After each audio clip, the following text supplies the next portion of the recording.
So we're now in the big 2026. Oh my god. Oh, so we're not calling it that? Hell no. Well, I did mention in a previous video that I am getting older, but welcome back everyone to the channel and yet another year that we've reached. And I hope that everyone had an amazing Christmas and a happy new year spent with family. For this video, I'm not aiming for it to necessarily be a rant video, but it's just something that I thought about recently and really wanted to share on here with you guys.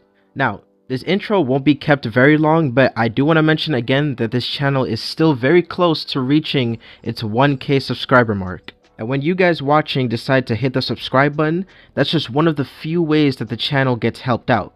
You can also drop a thumbs up on my videos, engage with me in the comments, and share my videos or my channel around to as much people as possible. And by you guys doing this, it not only pushes my content out there even more, but can help bring my channel to yet another milestone, and this milestone will be a huge one. But with all that in the intro wrapped up, let's get into today's video. So, the latest Christmas update that we got in GTA Online, which I also hope will be the last, was honestly the first GTA Online DLC where I didn't even buy a single vehicle from. And instead, I literally bought vehicles from previous updates. And dude, this was the first time I noticed something like this happening, and part of the reason for this video's existence. Another thing I noticed was the fact that the Supercar 4x4 literally came out 7 years ago, and is by far one of the best looking vehicles in the game, in my opinion. I'm pretty much retired in the game, and one thing that I like to do is spend my money to collect vehicles, especially trucks. And after all these years, Rockstar hasn't even decided to at least add something like the Ford Raptor to compete against this thing. Real quick. Now, I know I said that this wouldn't be a rant video necessarily, but this has got to be addressed. So, I'm gonna paint a picture real quick to show you guys how frustrated I was on the day that sparked the idea for this video. For the visual learners, of course. So, I'm at home chilling, pretty late at night, and I come across a video from a car YouTuber that I watch called Forest Auto Reviews. Shout out to bro. But after I got done watching him show off another car that I own in my dreams, all of a sudden, I felt this rage and realization, because the vehicle that he had reviewed in that video was an amazing looking off-road Ford Raptor with a crazy lip. So I kept calling this a Ford Raptor. This is a Dodge Ram. Man, get the f out of here! Yeah, so, lo siento. But after watching that video, I started to realize that every update we've gotten of late in the game, majority of the vehicles we get are just more and more supercars. Now, for me, I don't necessarily see a lot of grounded type of vehicles in these updates. And by grounded, I mean the type of car in real life you save 5 to 10 grand for because you're a college student who needs to get around. Okay, 5 to 10 grand is kind of stretching it a little. What the f? But I will give some credit to Rockstar though, because we have gotten some realistic civilian type cars in the past couple of years. But why is it only just a few? Again, the Supercar 4x4 got added into GTA Online 7 years ago, and there still isn't a truck that can aesthetically compete against this thing.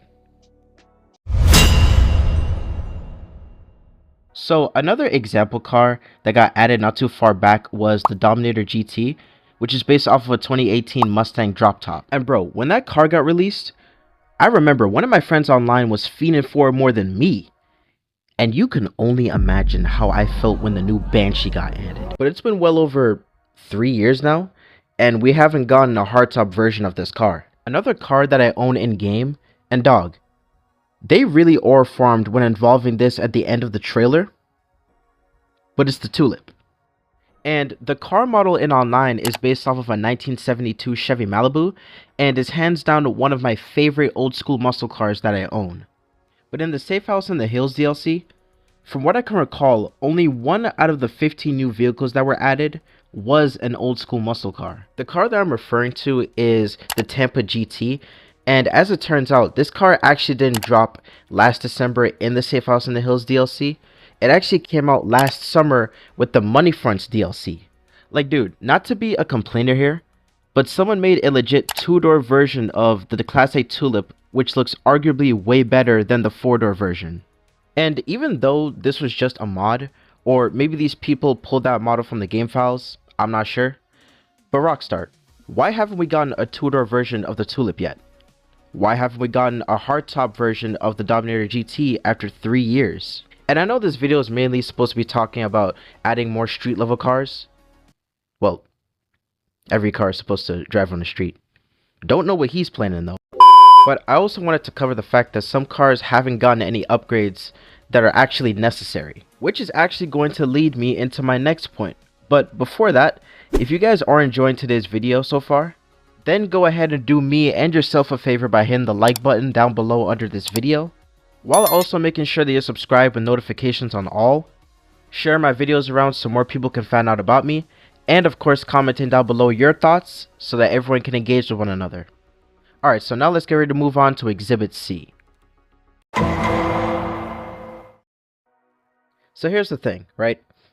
When you take a look at the kinds of vehicles that Rockstar keeps adding in every update to the game, it feels like they're mainly aiming at only one type of player. The rich flex crowd. Or just more Elon Musks. And that is cool for the people who are into that, much like myself. But there's also a whole other side of the community that actually loves things like realistic builds, trucks, old school muscle, and daily drivers. And if you're someone who's into, let's say, lifted trucks, work style pickups, old school classics, or just regular 4-door sedans that you see in the middle of a Walmart parking lot, you don't really get a DLC aimed at you. But instead, you get this. As a matter of fact, I can do y'all one even better. When was the last time that Rockstar added a vehicle to Benny's? Huh? Or what about this? When's the last time they added a vehicle that could be upgraded at Benny's? You see what I'm trying to say? It makes it feel like the players who enjoy realistic roleplay, such as the car mates with those grounded builds, or just cruising around in something like an everyday car on the streets, are kind of an afterthought by Rockstar. Is it just me, or does it feel like these super/hypercars are like the face front of every single DLC nowadays? Again, I'm getting old. But I remember, dude, back when I started playing GTA Online back in 2017, I was definitely one of those kids contemplating begging my parents or older siblings to purchase a shark card for me so I can go ahead and get all these super high-end cars. But those days are over and I'm older now. Besides, I literally already have so many super/luxurious cars now anyways. And over time, I've experienced a lot of high-end cars, like stealing a player's car and trying to keep it for myself, to literally being honked at on the sidewalk to hop in like I'm some kind of prostitute. Hey, bro, come on now, dawg. To the player forgiving me and actually letting me drive their car with them in it, to now owning multiple businesses and a safe house in the hills with my fast cars. Nowadays, one thing that I love to do in GTA Online, and I know a lot of people watching probably share a similar interest, but that's hosting car meets. And I've hosted some before, mainly with supercars, but haven't really done so with vehicles like trucks or sedans. Now, again, I just want to clarify, I'm not trying to say that these super high level vehicles are unrealistic per se, but it's the fact that there are so many of them in the game, and there's no equilibrium in terms of more grounded vehicles that people like myself can relate to. So, to close this out, here's what I really want to see from GTA Online moving forward. Or at least with the amount of time we have left before the summer update, and then eventually, this bad boy.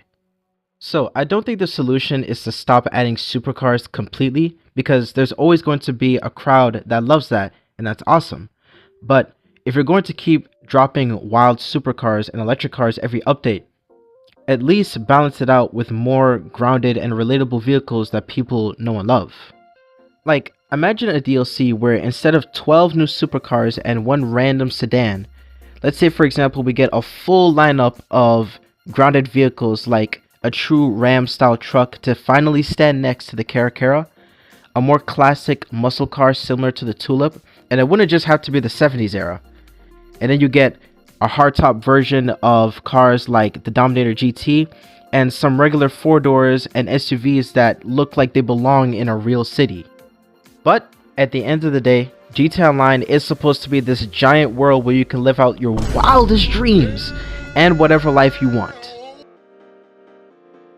Some people want to be the rich supercar guy, while others want to pull up in anything that's got good mileage. And that's where I'm gonna wrap this one up. If you're someone who also wishes GTA Online showed more love to the things I kept mentioning back to back in this video, specifically what the title mentions, let me know down below in the comments what your dream car is and what you want to see them add in a future update.